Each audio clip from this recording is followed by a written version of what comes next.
Hello, I'm Tyron Carter, the creator of My Black Channel and your host for My Motivation. You may be asking yourself, what is My Black Channel? What is my motivation?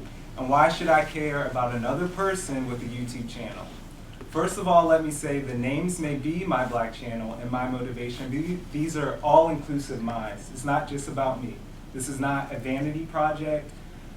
This really isn't about me, even though it did start with me forgetting one of my favorite lessons from loving basketball. From Quincy's dad, you guys probably remember that can't should never be in a man's vocabulary. It really shouldn't be in anyone's vocabulary.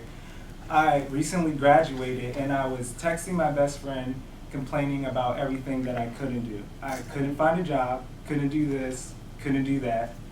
And she sent me a text, told me to man up, pretty much, in a very short, simple text. She said, stop focusing on what you can't do and start looking at what you can do. Really simple, really short. And right when she sent that text, I got up out of bed, grabbed a notebook, and started writing down everything that I could do. And then something else compelled me to write down my motivation is. And so since then, every morning I write down what I can do that day and what my motivation is for that day. So far, I've had the privilege of talking to some really cool people, Brianka Trofer and Drew Little today, Rob Hill, which you guys are here for. And it's been really rewarding because sometimes I think we get so caught up in the song lyrics and bands can make her dance, and sometimes we make all black men seem like all they want is a big booty hoe. But we're so much more than that, and that's why the conversations I've been having have been so rewarding and so validating to see. And so really, my motivation and My Black Channel are to me about the truth of who we are and the potential of who we can be. So my best piece of advice for everyone, because for so long I just didn't feel like I honestly didn't fit into being black. I didn't feel black enough, didn't feel like a black man enough, didn't feel anything enough. So my best piece of advice is basically to get creative. Creativity and service, I think, have been the saving grace of our community and really are our natural resources for us to use. So without further ado, we'll get started with the interview with Rob.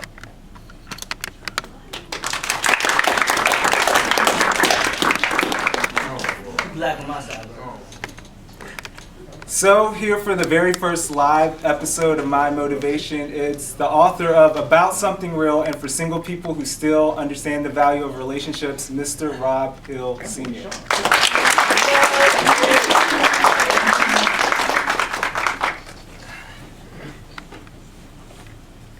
So, how are you doing today? I'm great. You're doing great. How are you? I'm doing great too. Good.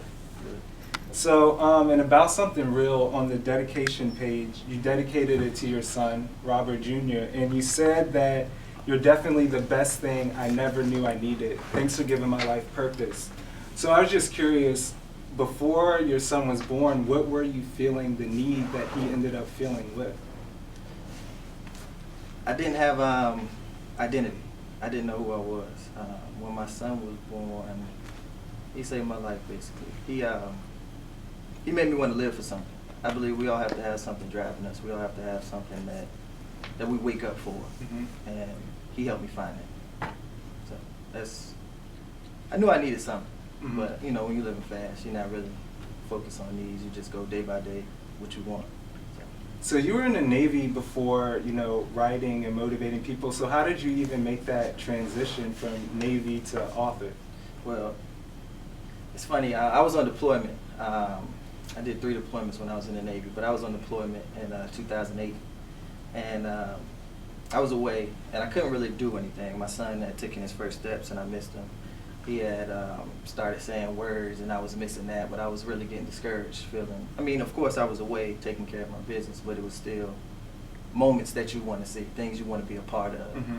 And I was frustrated, so I was talking to my friends, and they were frustrated about their life too.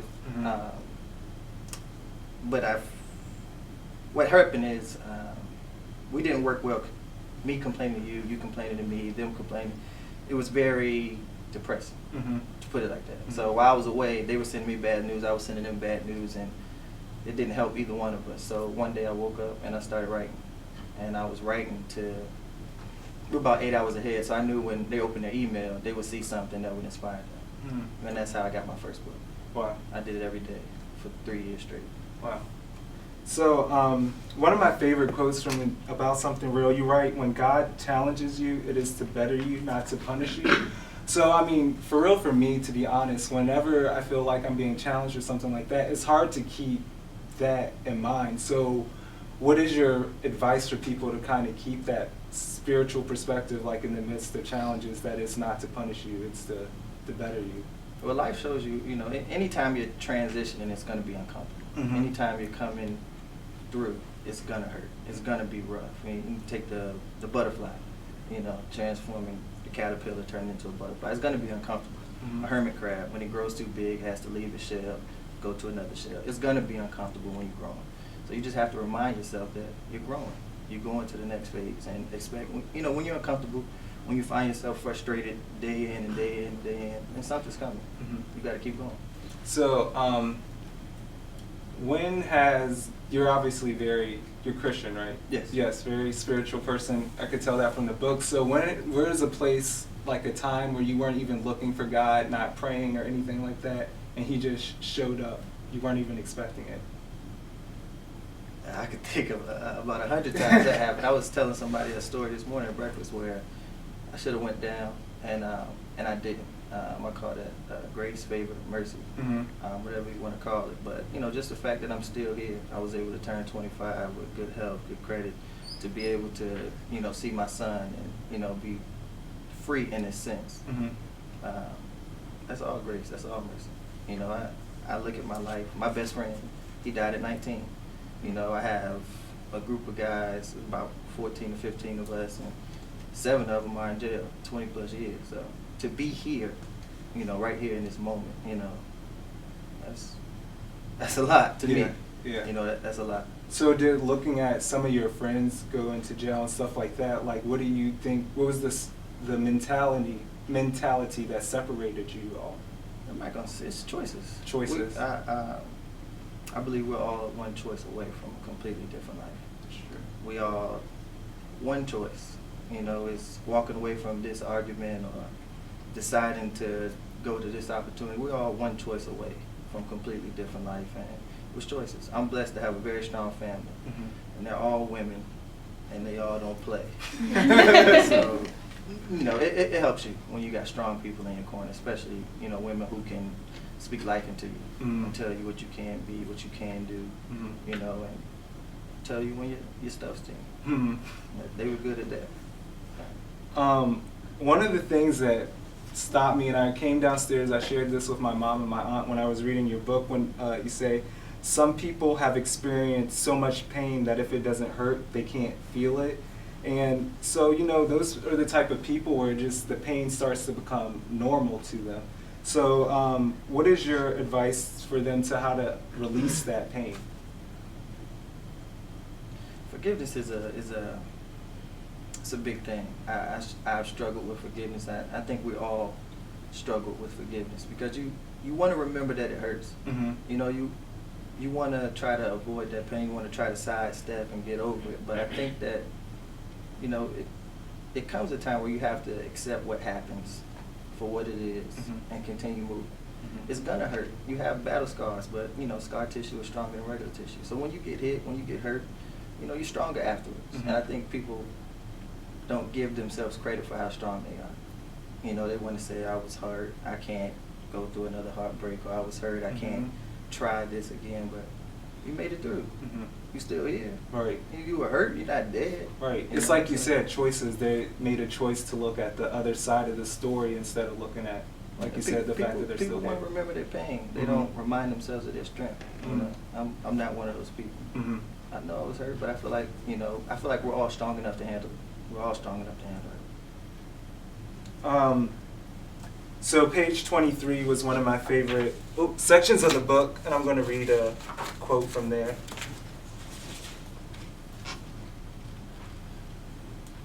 So you said that the section is titled, Does 2 + 2 Still Equal 4? So isn't the whole dating process ironic? We go through all these pointless motions, we set all these rules, standards, and expectations for our prospective partners, and the one that we actually choose ends up being the ones we make all the exceptions for. We say we want romance, we say we want true love, but all we really want is a checklist. Are they perfect? Are they attractive? What car do they drive? Where do they work? What school do they attend? What Greek organization did they join? For the rare few who fit the criteria, don't play yourselves, because people don't actually fall in love with people anymore. They fall in love with how close you meet the points on their calculated checklist. Money over substance, looks over soul, polished over principles. Doesn't matter how real or genuine you are, doesn't matter how passionate or romantic you are, none of that will ever compensate for a really impressive list of credentials. When in the world did love become a math problem instead of a life solution? So my question to you then is, how do we return, because I agree with that, so how do we return to the essence of love, to true, pure love? Giving. People are scared to give. I'm scared to give you a fair shot. I'm scared to give you my heart, some trust. People are scared to give. Mm-hmm. You know, it's a world full of takers, yes. Mm-hmm. There's a lot of people that take, but I think, like I said, it goes back to being strong enough to give.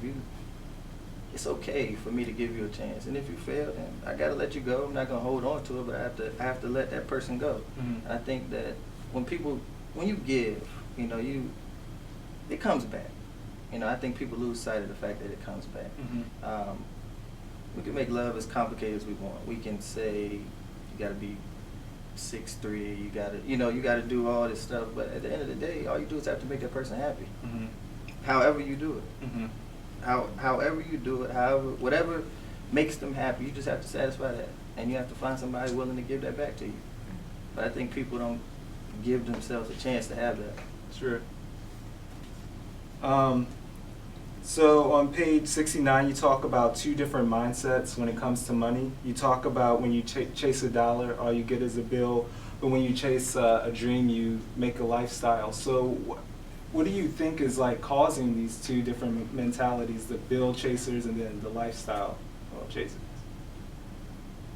This is this guy who was telling me how people want to be famous, Mm-hmm. not successful. People want to be known. Mm-hmm.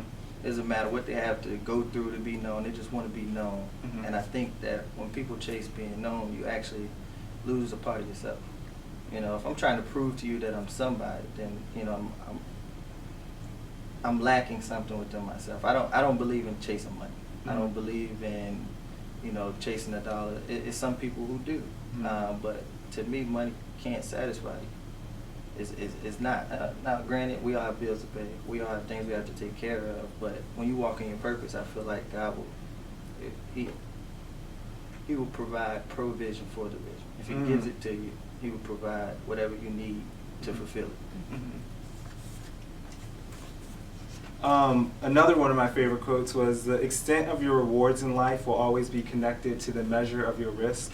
So what if you're scared of taking a risk on yourself, you're not used to taking a risk on yourself? What is your advice to get people to, start taking that chance on themselves?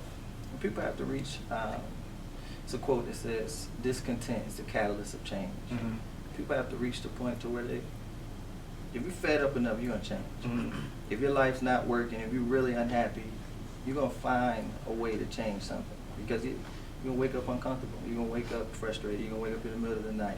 And it's going to get to a point where you have to start looking, whether it's reading, going to meet new people, joining new organizations. You're going to get to a point to where you have to change. You have to grow. You have to, start trying new things. Mm-hmm. And everybody reaches that point.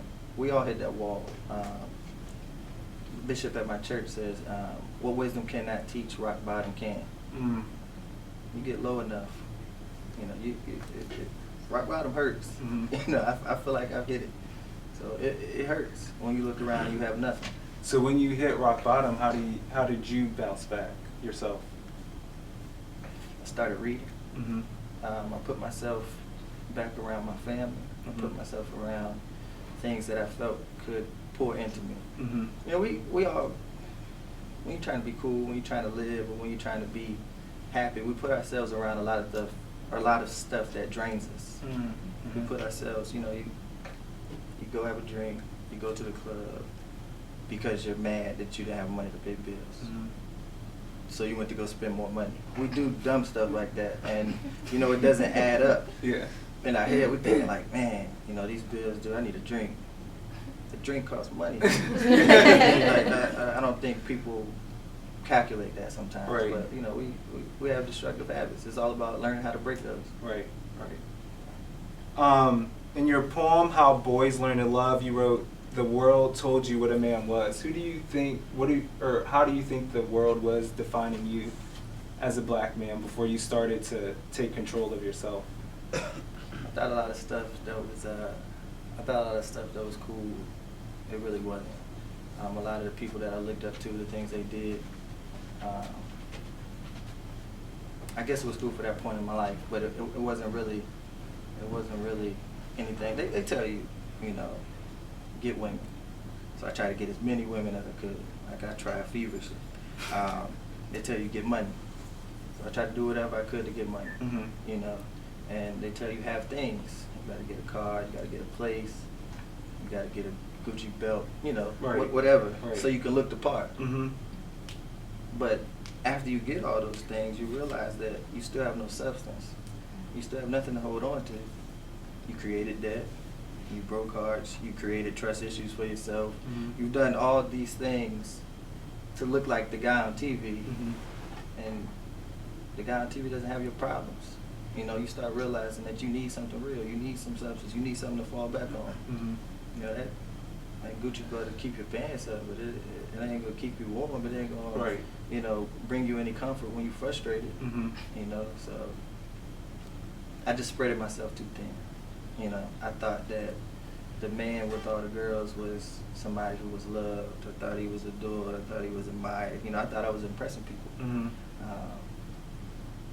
Until I, started creating some bad situations for myself and my friends. So then you began. How did you begin to define yourself, like on your own terms? Well, my son sparked that change. One, I wanted more kids. I mean, I do, but I didn't want any. In the situation that I have. But I started. I decided I wanted to be somebody he was proud of. I always tell people the story of how when he was born, he saw right through me. And that's probably one of the scariest moments of my life. Because as I held him, he looked, kids have this crazy way of making eye contact. Like, they don't shy away from it. One, they don't have anything to hide. Right. So when he opened his eyes, he looked straight at me. And I was scared that he didn't see anything that he would be proud of. Wow. And I don't have the best relationship with my biological father, so I didn't want. My worst fear is, how to have teacher, bring your parent to school day. I didn't want him not to be able to tell me about that. Like, I didn't want to live a life to where he was like, my dad ain't doing that, so I'm not inviting him. I wanted to be somebody he was proud of. I wanted to be somebody he was like, that's my dad, And I was scared that I would, live a life to where he wasn't proud of me. And that hurt enough to change. Or at least try, And you've done it, 2 books. That's a dream. Yeah. That's a dream, yeah. So you advise people to know who you are, know what you do, and know what's real to you. So who are you? I'm somebody that cares, plain and simple. I'm somebody who cares enough to do right by you, do right by them, to speak life into whoever I can. I'm somebody who just tries to make it better. My approach might not work for everybody. I understand that, but I'm somebody who cares. There's a lot of people who may say, well, you do this or you do that. But I'm not trying to be perfect. I'm trying to be better. We all can relate to that. And if you can't, then you don't really need to have a conversation anyway. Right. But yeah, at the end of the day, I'm somebody who cares. If I can help you, I will. If I can, I'm going to find somebody who can. What do you do? Well, day by day, I write.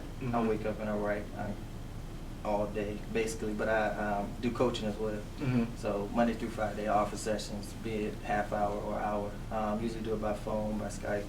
and I speak Mhm. wherever invited, school, college, church. What jail. kind of problems are you seeing with people that you're coaching? Like, what is the Acceptance. kind of like the acceptance? That's the biggest thing for us all. Mm-hmm. Whether it's a woman accepting that the man she loves can't love her the way she wants, or whether it's a man accepting that, you know, what he thinks he should be doing is not his purpose, or, you know, we all have problems with acceptance. Mm-hmm. We run into truth, and because it's not the truth we want, we reject it. Mm-hmm. You know, Mm-hmm. but like I said, rock bottom can really have you facing what you need to face. So how do you lead people to, you know, get over that acceptance issue? Well, you got to help people define who they are for them. Mm-hmm. You know, whether it's referring them to a book, or whether it's showing them a video, or whether it's, you know, doing exercises. I'm one person who believes in you. You have to figure it out for yourself. So I ask you a lot of questions, Mm-hmm. and I'll get you thinking about it. I'll get you writing stuff down, and, you know, we'll create a plan. Mm-hmm. But it has to be clear to you first. Right. You know, you can tell me what you think I want to hear all day, but if I get you to write it down, then it has to be true to you. Right. You know, and usually every client I have to make a promise to themselves. Mm-hmm. You know, they have to write it down, 7 lines, but it has to be something that they will look at every day. Mm-hmm.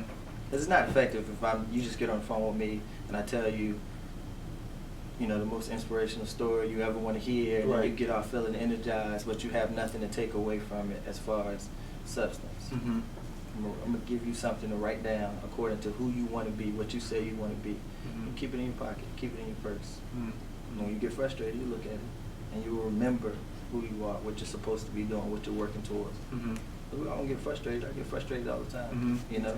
But I have a vision board. I have promises on my wall. I have Mhm. promises in my phone. I keep it around me because I want to be, you know, surrounded by my purpose. And what's real to you? Love, not just romantic love, but love between people. Giving. I think that it changes lives, man. I just look at how my mom loved me. She loved me enough to kick me out, but she loved me enough to come find me. Mm. She loved me enough to give relentlessly. She taught me, you know, unconditional love. But I think that love is real, man.